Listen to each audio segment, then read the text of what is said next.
Nouvelle-Zélande est l'un de ces pays dont la géographie semble avoir été conçue par un artiste obsédé par l'idée de créer le paysage le plus spectaculaire, le plus dramatique et le plus impossible que l'on puisse imaginer sur un seul territoire. Car cet archipel isolé du Pacifique Sud contient une concentration si absurde de phénomènes naturels extrêmes, de paysages si surréalistes et d'anomalies géographiques si incroyables que la franchise de films du Seigneur des Anneaux a choisi ce pays comme le seul endroit au monde capable de représenter visuellement la Terre du milieu de Tolkien sans avoir besoin d'effets spéciaux ni de décors artificiels. Car la géographie réelle de Nouvelle-Zélande est si fantastique qu'aucun studio d'Hollywood ne pourrait créer quelque chose de plus impressionnant avec des ordinateurs et un budget illimité. Mais ce que la majorité des gens ne savent pas, c'est que la géographie néo-zélandaise n'est pas seulement belle, elle est aussi extrêmement violente, volatilement active, géologiquement instable et pleine de phénomènes qui ressemblent à de la magie mais sont complètement réels, y compris des îles qui apparaissent et disparaissent de l'océan, des geysers qui explosent avec la force d'une bombe, et des zones où le sol bout littéralement sous vos pieds. Laissez votre like, abonnez-vous et partagez. Commençons. La première donnée qui devrait vous laisser complètement sans voix est l'existence des îles volcaniques Kermadec, un archipel d'îles volcaniques sous-marines et émergentes situé à plus de 1000 km au nord-est de l'île du Nord de Nouvelle-Zélande, où se produit un phénomène géographique si extraordinaire que les vulcanologues le considèrent comme l'un des plus fascinants de la planète entière. Des îles volcaniques qui émergent complètement de l'océan après des éruptions sous-marines massives restent visibles pendant des mois ou même des années, puis disparaissent à nouveau sous les vagues lorsque l'érosion marine détruit la roche volcanique fraîche et fragile qui les a formées.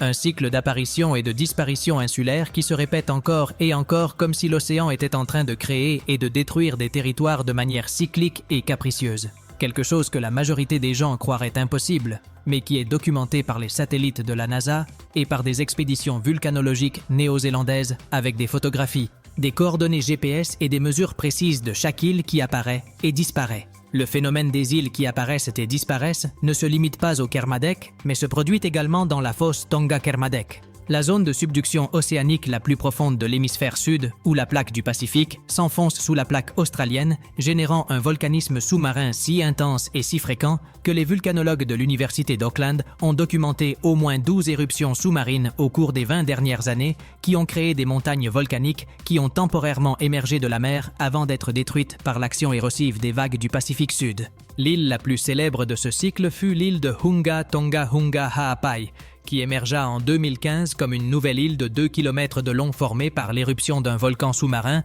et qui a survécu pendant 7 ans avant d'être littéralement vaporisée en janvier de 2022 par l'éruption volcanique la plus violente enregistrée par des instruments modernes sur Terre. Une explosion si massive qu'elle a généré un tsunami qui a traversé tout le Pacifique et une onde de choc atmosphérique qui a fait le tour de la planète plusieurs fois détectée par les baromètres de toutes les stations météorologiques du monde. La deuxième donnée qui démontre la géographie impossible de Nouvelle-Zélande est la zone volcanique de Taupo, une bande de volcanisme actif qui parcourt l'île du nord au sud et qui contient le lac Taupo. Un lac de 716 km² qui est en réalité la caldeira d'un supervolcan qui a produit l'éruption la plus violente des 70 000 dernières années d'histoire de la Terre il y a à peine 1800 ans. Une explosion si catastrophiquement massive que les enregistrements géologiques démontrent qu'elle a obscurci les cieux de toute la planète pendant des semaines, déposé des cendres volcaniques détectables jusqu'en Chine et en Antarctique à des milliers de kilomètres de distance,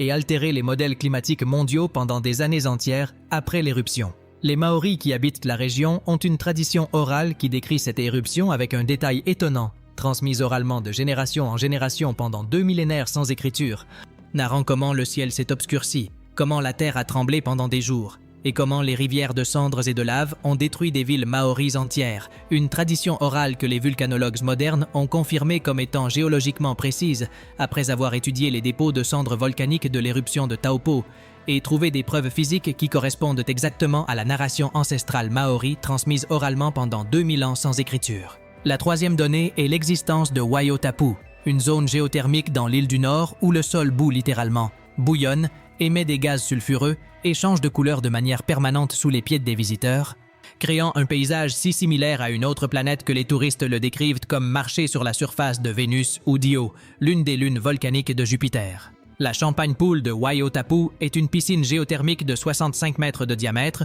où l'eau bouillonne constamment à 74 degrés. Celsius libérant du dioxyde de carbone comme une coupe de champagne géante de couleur orange doré entourée d'un bord de dépôts minéraux de couleurs qui incluent l'or, l'argent, le mercure, l'arsenic, l'antimoine et le soufre en concentration si élevée que les géologues les considèrent comme des dépôts minéraux d'importance économique potentielle, tout cela à des températures qui tueraient instantanément tout être humain qui tenterait de plonger ses extrémités dans les eaux bouillonnantes. La quatrième donnée qui défie la logique néo-zélandaise est l'existence du glacier Franz Joseph, un glacier qui descend des sommets enneigés des Alpes du Sud jusqu'à une altitude d'à peine 300 mètres au-dessus du niveau de la mer où la température est tempérée et il pleut fréquemment. Quelque chose qui, selon les lois normales de la glaciologie, est complètement impossible parce que les glaciers fondent lorsqu'ils atteignent des altitudes aussi basses et des températures aussi chaudes. Mais le glacier Franz Joseph survit miraculeusement grâce à la combinaison d'une précipitation annuelle de plus de 10 mètres de pluie et de neige dans les sommets qui alimentent le glacier avec une quantité de glace si massive que la fusion due aux températures tempérées de la base ne peut pas l'éliminer complètement,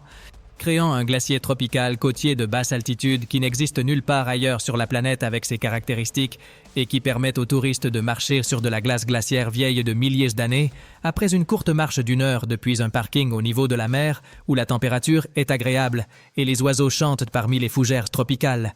Un contraste thermique et paysager si radical qu'il étonne tous les visiteurs. Laissez votre like, abonnez-vous et partagez. La cinquième donnée est la fosse de Hikurangi, une zone de subduction tectonique située au large de la côte est de l'île du Nord, où la plaque du Pacifique s'enfonce sous la plaque australienne, et que les sismologues néo-zélandais ont identifié comme la source potentielle d'un méga-séisme et d'un méga-tsunami qui pourrait dévaster les villes côtières de Nouvelle-Zélande avec des vagues allant jusqu'à 30 mètres de hauteur, un risque géologique si extrême et si réel que le gouvernement néo-zélandais a développé un système d'alerte au tsunami qui surveille la fosse 24 heures sur 24, 365 jours par an avec des capteurs sous-marins de haute précision, car la fosse de Hikurangi est capable de produire un tremblement de terre de magnitude 9 ou supérieure qui serait l'événement sismique le plus dévastateur de l'histoire moderne du Pacifique Sud et que les scientifiques prédisent qu'il se produira avec certitude à un moment donné de l'avenir géologique, bien qu'ils ne puissent pas déterminer exactement quand.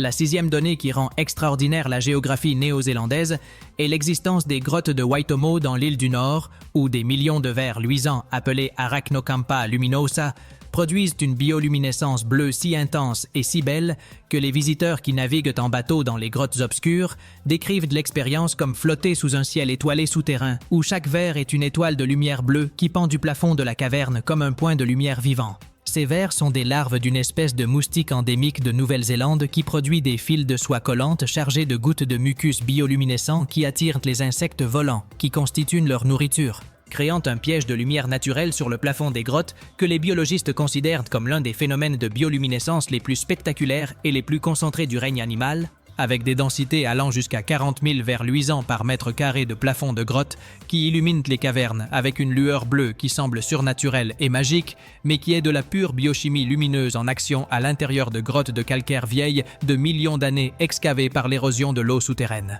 La septième donnée est l'existence du mont Taranaki dans l'île du Nord, un volcan parfaitement symétrique de 2518 mètres de hauteur que les géologues considèrent comme le volcan le plus parfait et le plus géométriquement précis du monde par sa forme conique presque mathématique, si parfaitement conique et si symétrique qu'il semble avoir été construit par une machine, et non par des processus naturels d'accumulation de lave et de cendres pendant des centaines de milliers d'années d'éruptions successives. Le mont Taranaki est si emblématique et si reconnaissable visuellement qu'il a été choisi comme la doublure du mont Fuji japonais dans le film Le Dernier Samouraï mettant en vedette Tom Cruise. Et les Maoris le considèrent comme une montagne sacrée où habite l'esprit d'une divinité qui protège la région, avec une tradition qui interdit d'escalader son sommet après le coucher du soleil par respect pour les ancêtres qui reposent sur les flancs du volcan sacré. La huitième et dernière donnée est l'existence de Milford Sound, un fjord de l'île du Sud où les falaises de granit s'élèvent verticalement de l'eau jusqu'à plus de 1500 mètres de hauteur, où il pleut une moyenne de 7 mètres de pluie par an créant des cascades temporaires